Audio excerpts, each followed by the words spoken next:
بسم اللہ الرحمن الرحیم۔ سیدنا عبداللہ بن مسعود رضی اللہ تعالیٰ عنہ بیان کرتے ہیں کہ حضور نبی کریم صلی اللہ علیہ وآلہ وسلم نے ارشاد فرمایا، اللہ تعالیٰ اس شخص کو تر و تازہ رکھے جس نے ہم سے کوئی حدیث سنی، پھر اس کو یاد کیا، یہاں تک کہ اس کو آگے پہنچا دیا۔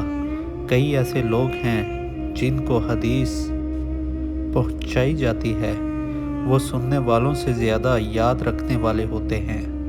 اللہ آپ سب کو اور مجھے حدیث سن کر اس کو یاد کر کے آگے پہنچانے کی توفیق عطا فرمائے، آمین۔ تو چلیے آپ کی خدمت میں آج کی حدیث پیش کرتا ہوں۔ موضوع ہے ایمان۔ صحیح بخاری حدیث نمبر 23۔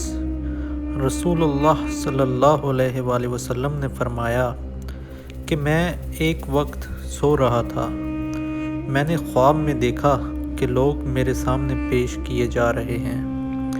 وہ کرتے پہنے ہوئے ہیں، کسی کا کرتا سینے تک ہے اور کسی کا اس سے نیچا ہے۔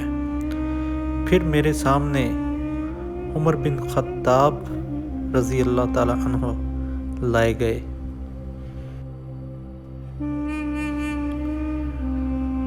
ان کے بدن پر جو کرتا تھا اسے وہ گھسیٹ رہے تھے، یعنی ان کا کرتا زمین تک نیچا تھا۔ صحابہ رضی اللہ تعالی عنہ نے پوچھا کہ یا رسول اللہ صلی اللہ علیہ وآلہ وسلم، اس کی کیا مراد ہے؟ آپ صلی اللہ علیہ وآلہ وسلم نے فرمایا کہ اس سے دین مراد ہے۔ صحیح بخاری حدیث نمبر 24۔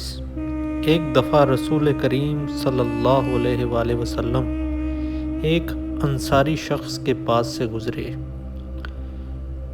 اس حال میں کہ وہ اپنے ایک بھائی سے کہہ رہے تھے کہ تم اتنی شرم کیوں کرتے ہو؟ آپ صلی اللہ علیہ وآلہ وسلم نے اس انصاری سے فرمایا کہ اس کو اس کے حال پر رہنے دو، کیونکہ حیا بھی ایمان کا ہی ایک حصہ ہے۔